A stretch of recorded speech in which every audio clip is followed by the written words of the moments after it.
too, Jackie and Sarah, because I went from my experience with coaches, and even when I learned business in school, I was never taught like, oh, you do this at this time. And it was like, there was no clear troubleshooting of when we do something. You know what I mean? Like when you buy a house kit, like literally they have plans and steps and there's pictures and you know how to put it together. And so it should be the same with a business because like you're literally doing the same thing. The only difference is instead of pre-cut things, like nothing's pre-cut, you're kind of learning what fits as you go. So you have to know what questions to ask when you're building. You have to know what order to go in so that way every piece can support the next piece. And that's what they didn't teach me. And I think every person needs to know that. So I believe in starting with registering your business. Are you guys registered yet? My registration expired. Actually, let's do that. But you get a business and EIN number, and that's just for tax purposes. And so I direct people to their local small business development center, and this is a place where you can get business help for free. Okay, so what's really cool is too, if you're joining this live, you can see what I recommend is getting these documents we're going to go through for these standard operating procedures, and you could like fill them out and even bring them to your local small business development center, and they will give you free coaching. They have free coaching, free mentoring.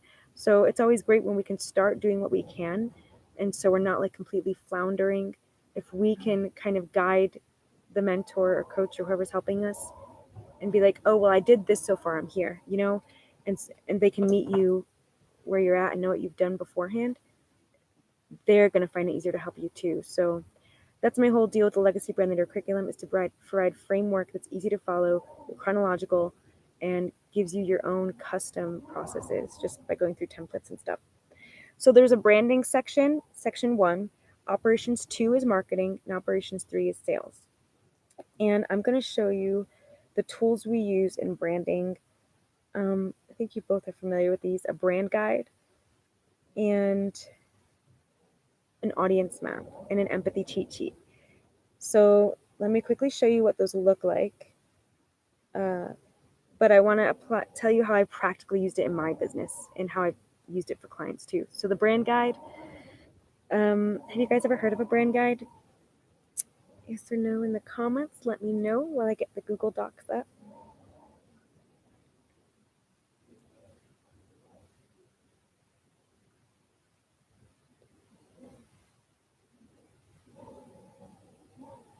Well, if you haven't heard of it, from me, good. Well, I'll tell you where I learned it, Sarah. I actually learned about a brand guide in corporate when I was working for a huge biopharmaceutical firm in Boston, and I was a global marketing coordinator. So it was a huge department, and they had these corporate brand guidelines, and I was like in awe because I remember sitting at my desk, and they had all these colors on the wall. It almost reminded me of like being in fashion school or something, like with all these swatches of fabric, only they weren't fabric swatches, they were colors. And so you have all the different hex codes, or like not just the colors visually, but like also the letters represent the colors. So digitally, like that's what designers use, and they could just enter in the number, or it's called a hex code, just enter it in, and then they pick out that number. So instead of eyeballing things, which is what we often do, right, when we go into Canva or something, like, okay, this looks like the same color I used, or that looks like the same color I used, and it takes so much more time. No, you're like, you get the same color every time. It's pre-selected, so you can't get a different result the next time. And as we know, consistency is everything in branding. So that's what the brand guide does. It tells you like the technical details of colors, and it tells you the fonts. It tells you, it's a guide telling you exactly what to use for the same results every time. So you can use this, you give this to an advertiser if you want to launch an ad, because you want to guide the creative vision, like you're supposed to direct that. you want to give this to designers so that you're guiding the creative vision, that they're using your brand colors and your fonts, and your types of images that represent the brand. And that's basically what it is. It's literally a Bible that people follow. And that's going to make the designs or advertising, like, it should make it cheaper too, because this person's not having to spend hours and hours looking for the right colors or the right fonts, and the advertiser too. Again, like, you're giving them exactly what to work with. You're giving them a framework, and then they do whatever else, in the middle, like they fill in the gaps.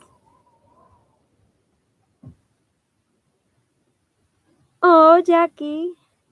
Good. I'm glad you guys learned it from me. I love working with you too. I'm so excited to tell you about the price structures too. I'm doing things differently, and I really want to meet people where they're at. So I'm really excited to see what happens. But okay. I'm glad you're getting back into business, Jackie.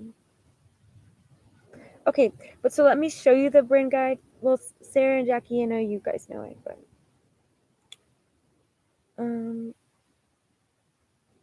okay, so does that help with like knowing how to use the brand guide?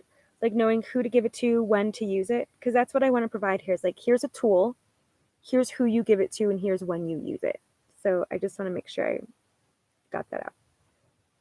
Okay, thanks, Sarah. So that's for the brand guide. Okay, next, the audience map, and I think I'm actually just going to talk about them first, and then I'll show you. The audience map. This is a tool I created. I've never seen it done, but I learned about it because I worked with a lot of e-commerce businesses and a lot of these people who like want massive email campaigns, and they spend like lots on advertising and everything. And it's so funny. I always found it funny how people hire someone to do branding or marketing and email campaigns and stuff, and there's never been like a sheet someone handed me that says, here's my audience, here's, their values, here's what they like, here's their lifestyle. And I've gotten that when I was a writer. It's called a writing guide. So just like a brand guide, a writing guide literally tells you all these things, and it tells you the tone of voice of the brand and how you should sound to the audience. But I just think like people, I think as business owners, it shows that we really take for granted how well we know our audience. And so other people come in and they're like, we would just be like, okay, do this, here, do this. And the other person's like, okay. And then they start doing the thing, the campaign or whatever. And then people are disappointed with the results and things aren't working, and you're off brand suddenly and nothing's consistent. And it's because they were on a completely different page than you. They thought the brand was something else. So the audience map is just showing like, it's really an exercise in empathizing with the audience and like seeing them as humans, not an audience that's online and like distant from you, so that you can really put yourselves in their lives, like know where they shop, know what they fear, know what they value, know what they hate, know what they love. And that way you can really take on the mindset and emotions of your audience. And that helps a lot with content writing. So the audience map, and you can even use this exercise on your own. It's just a matter of sitting down and like listing all these things out. Then you use it when you're writing content. You use it when you're writing a blog. You use it when you're starting an email campaign. And again, these are things that you're going to give to the advertiser and the writer and the marketer if you have one in the future. Oh, good. Oh, good. You remember that. Excellent. That's great. And then the final thing is the empathy cheat sheet. And I love this because this was literally, so I created that when I was a writer. And the empathy cheat sheet is a 5-question document that I used to be like, I wanted to quickly get in the mind of the audience. And so like, we have to do that from time to time. It doesn't matter how long we're in business or how long we've been serving people. We just have to do that. I still have to do that.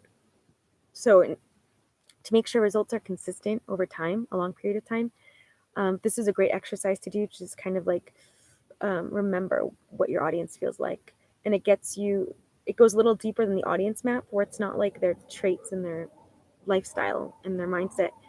It actually goes from another perspective, which shows you what is their role in life, what kind of pressures does that person feel in life, what pressures do they experience, and how does your product or service alleviate that pressure in their life. So you guys know as mothers, like because of your role as mothers, you face different pressures than someone else does. And so by really connecting with that pressure, that societal pressure that someone else may not understand, you can use your content to connect with that pressure and alleviate it and attract people to connect with your brand and your service and product based on that. Oh, thank you. Okay. So, okay, cool. So I'm still logging into Google Docs. Thanks for your patience, you guys. Oh my gosh. Okay. Marketing. I think you guys both took the marketing thing too. I don't remember, but marketing is the second operation, and so once we do all the branding stuff, it builds the foundation for a strong marketing. So that's what's interesting. Other business people are like, oh, if you need better marketing, focus on marketing. But it's not true. Like, no, if you need better marketing, you have to go back to branding, because branding is the basis for relationship. Marketing is just the act of pursuing a relationship. It's connecting with people, it's promoting, it's always outreaching to people. And so if your branding's off, your marketing will be off. So we make sure that the branding is to a T when you're in the curriculum. And we have the option now to work with a branding consultant. And so when you log in, it tells you again exactly who you need to work with and when you need to work with them. So Sebastian is our branding consultant, and he works with you to like fine tune the brand guide, to make sure everything's on point, to make sure the colors are on point and all that stuff. So yeah. Okay. Oh, that's the wrong password. And then the marketing is all about learning the customer journey or the buyer's journey. Have you learned about the buyer's journey before? I don't know. Maybe for me. But I taught the buyer's journey. I actually learned the buyer's journey again in corporate. I'm pretty sure it was like written out. Like it was like clearly explained to me what it was, and that's how I know it. And that's again something corporations know. They have the buyer's journey, and then everything they do for marketing and sales fits into that. So there's different phases in the buyer's journey, essentially. And I don't want to get all into it because it's a long lesson. But by knowing these stages, we can create our own tools to support our content, right? Content planning, our posting schedule, what we say to audiences, our call to actions, so that all these things align with every stage of the customer journey. And so when we do this and we know what we're supposed to do and when, it makes everything so much simpler, because instead of posting emotionally or planning content emotionally or just like winging it, we can plan out the phases of our content and the phases of the journey, so that the call to actions are actually then based around the time, the deadlines. So for example, if you're launching something or sharing a new product or making a new blog post or something, the call to actions in the post are based around these new events in your business. So that removes thinking time from having to think about things to write, because you know what you're announcing. You're just announcing something, and then maybe you're writing a little blurb to connect with the audience. But it really simplifies things because you're building the back end of marketing, and the back end of marketing is just giving resources for people to connect with. So marketing is the blog, marketing is the email list, marketing is it is social media too, so it's so many things. But that's my goal in the Legacy Brand Leader curriculum now, is to help people be able to plan out content and spend way less time on the computer, way less time on social media, so that things are blocked out like a quarter ahead of time. Yeah.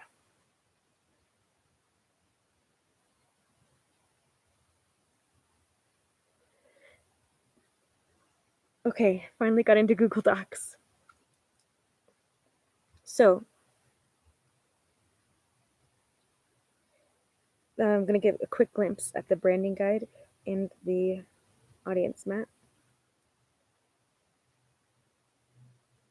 If I can learn, there we go. Okay, brand guide. So I have my own brand guide too. Everything I tell everyone to do, I do it myself, That's how I knew it works. It's because it worked for me and it worked for other clients. So this is my brand guide, for example, Mind the Mirror, but content and visual guide. So it's got my logos, and ideally, like, I love having all these things printed out as well. Just makes it easier to refer to, so you don't have to log into everything. But it's a beautiful guide, you know, really organized branding imagery. So I have a certain filter, for example, that I use on all of my images. And I have a certain style, right, where it's like nature. Look, so it's nature silhouettes in bold font.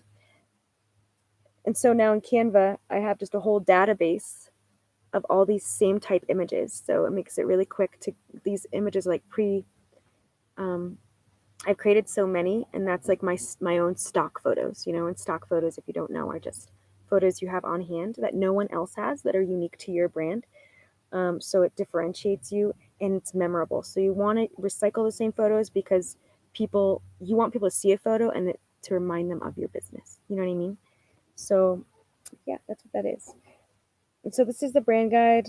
So it's helped me a lot. It helps me stay in line with my brand and messaging when I want to veer off sometimes. And true story, I had an advertising meeting with someone and they were like, I think you should teach people how to have a business off grid. And I was like, that's totally off brand. You know, that's totally off brand. So I knew because of my brand guide that just didn't match the messaging. It didn't match the intention or my mission. So I was like, nope, I'm not doing that. And that's what it should be like when we go to advertisers and stuff. Like, you don't let them run the show. They just place the ads, but you guide the vision and manage the content. Okay, now the audience map, again, it's really simple. Everything's no fluff here. I just use Google Docs because I want you to download it yourself and make it home. And everything's like a free thing that we can create because it shouldn't be expensive to manage or to have, you know, and you want ownership over it. So here's the audience map. It tells you what an avatar is and goes into some basic understanding of branding. And then we're just writing out hot buttons, aspirations, fears, where do they love to shop? And there's even examples, so you just type over what I did, so it really hopefully cuts down on thinking time. The empathy cheat sheet, I described that to you. It's literally just questions, nothing much to see. So. Okay, we were on the buyer's journey. Okay, now I want to show you guys an example of the buyer's journey because we're going to operations 3 now, sales. And so this is the cool part. Sales, when you have it set up right, the operation of sales actually matches the marketing operation. So it's like a mirror of it. So really cool. Let me go into, so literally all my tools, you guys, my goal is to, as I said, I'm trying to create my own tools from scratch, but just financially wise, like, I was tired of investing in tools that I couldn't keep up with and that I didn't need to use their whole capacity. Like, it didn't match my business at all. So I was like, you know what? I'm just going to make things for free. And again, take the time until I find something that matches what I'm doing, then I'll invest in that. And it's worked out so far. Actually, one tool that I have invested in sales literally matches my process. And it felt so great to finally invest in that because I had literally been looking for things to help me with sales conversations for years, but nothing matched my process, so I couldn't do it. And lo and behold, I found someone who made something that literally matched my thinking, matched my approach to sales. And so I was able to not compromise the integrity of my messaging or my approach or relearn a new system when I already knew it worked. And so that was wonderful. So, okay, let me go back to, I'm going to show you the sales operation. This is literally in the back end what my customer journey looks like. I use spreadsheets. Let's know, do you guys use spreadsheets at all? Even Excel or Google Sheets?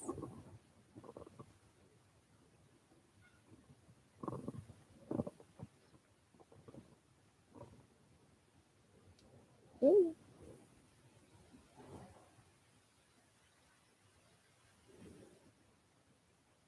Oh, you did. Jackie, what did you use it for?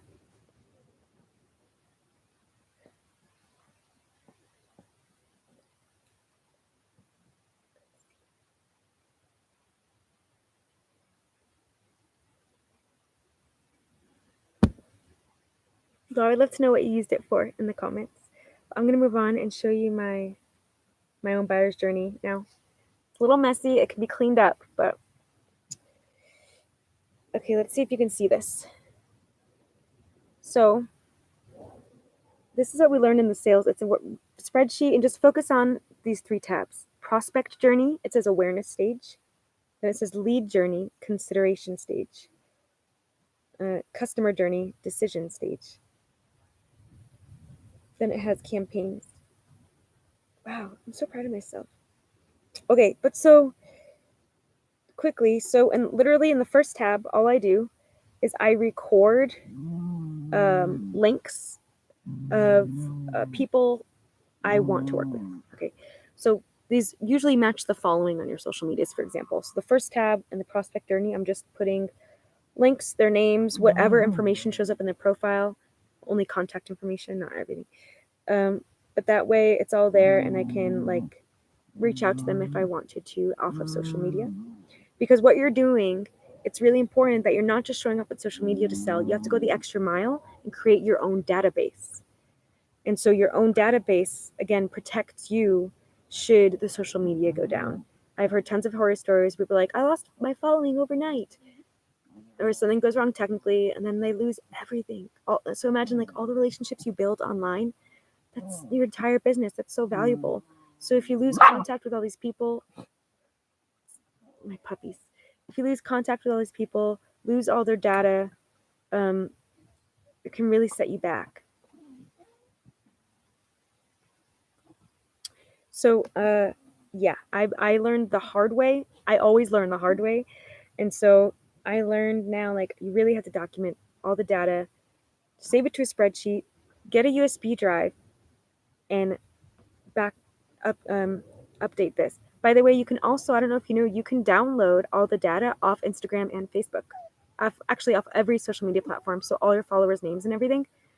You could do the same thing I do in the spreadsheet, but just automatically do that, and they'll download a report for you as many times as you want. So I recommend actually going into Instagram and Facebook, learning how to do this. You could just search it on Google. How do I run a report on Facebook, or how do I run a report on Instagram? You download this like weekly or monthly, and you just want to always do that, and then save it to your hard drive or save it to a USB drive, because then you're always going to have the data protected, and you won't have to like manually do it like I do. So I hope that's helpful. Okay, then I start reaching out to people, and now it's just about recording the conversations. What do people say? So then I can look back, and when it's time to follow up, I can like quickly know what was said and know where what I'm going to do next with them. So like you can see right here. Oh, Jackie, you're on here. Child invite sent 226, invite to community. Like I'm showing my whole process on this worksheet. It says invite to community with all the dates I reached out and invited them to the community. And now I can tell where someone's at. If they're a prospect, I can see it on the prospect tab. So that's where they start. And then if they become a lead, and for me, a lead is when someone comes on the phone with me, then I move them to this second tab. And once they become a customer, I move the data from the lead tab to the customer tab. And that's literally the customer journey. So you can see the movement of people. And this is just project management 101. We want to have visible visuals of where people are at in their journey, of what you did. And that's literally what it is. So I guess the final thing to see is, now this is hard because it's sales and engagement. I call it sales engagement resources. So it's creating tools together for you to have. And this is also called collateral in the corporate world. Sales collateral are things that you give people just to add value to them, to know, so they know more about your business, or so more about a certain product, but you want these things on hand that you can just fetch and give physically or digitally, whatever. And so these are everything we do in the Legacy Brand Leader curriculum in sales. It says we do it in a certain order. So we learn to track the sales activities, which is just what I showed you, a simple database spreadsheet. Then we create the sales activities. What are you actually doing when you're selling? We create next level engagements. How are we moving these people from social media to our website? And then we create resources for next level engagements. Okay, now that you've moved them from social media, what are you promising them? What are you delivering? Then converting a prospect to a lead and a lead to a customer. So there's a lot, but that's just the beginning. And then so I've added PR, and there's also a teammate now to improve conversions, which is awesome. So what I'm really big on now is being supported by a team, because I've learned we just can't do it alone. And I feel like I used to be dead set on doing things alone, but especially as like you guys are moms, I'm a pup mom, I'm a fur mom, but I know that like I'm at the point in my life where like I'm ready to settle down and make a family and start a homestead and all these things. And I'm like, I don't want to be on my laptop selling. I don't want to be in business anymore. Like my business is not my baby anymore.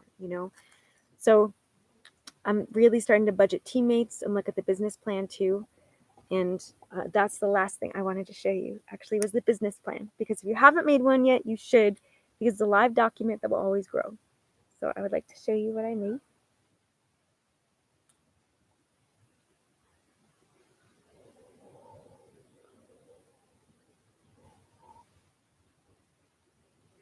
All right. Let's see.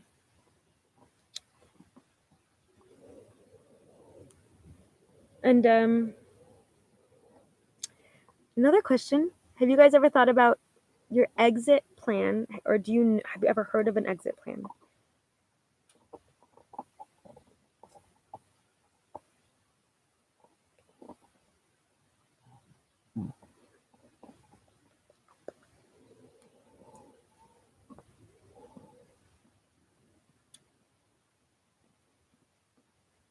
Well, so an exit plan is essentially what you create to exit the business.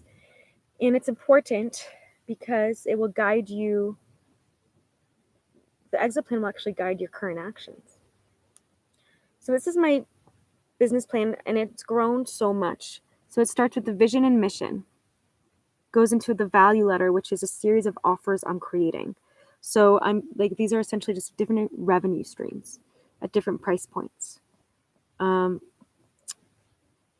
Right there, subscription offers, payment structure. Payment structure is something else I've gotten good at. It is allocating percentages from every sale to go to a certain budget. Stop it, puppies. So for example, taxes is an allocation. You want a percentage to go to taxes. You want a percentage to go to, if you're creating a future sales team, you're going to set aside some for future sales.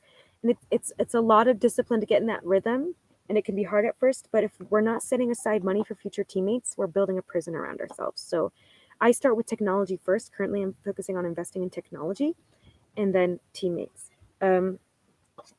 So I have my marketing strategy here, my sales strategy, revenue recovery strategy, client financing strategy. Hope to finance my clients one day, with scholarships and stuff. But so this is what your business plan should be. It's an ever growing thing. So, okay, so that's that, you guys. And now for the final reveal of the structure of the legacy brand leader curriculum. So I'm changing things because I learned a lot about what doesn't work. And I want to be true to doing things in the correct order. And so a lot of us don't have the business model written out, or the business plan written out, or a money model written out, which is so important. So I started this thing called a CEO challenge, where we make those things in 30 days or 3 days, depending your format. And that is a prerequisite to the curriculum. So it goes the CEO challenge, then the business, like building your business in the curriculum. And it starts at $199 per month for this set. You do the CEO challenge, then we just feed you directly into the LBL curriculum. Okay.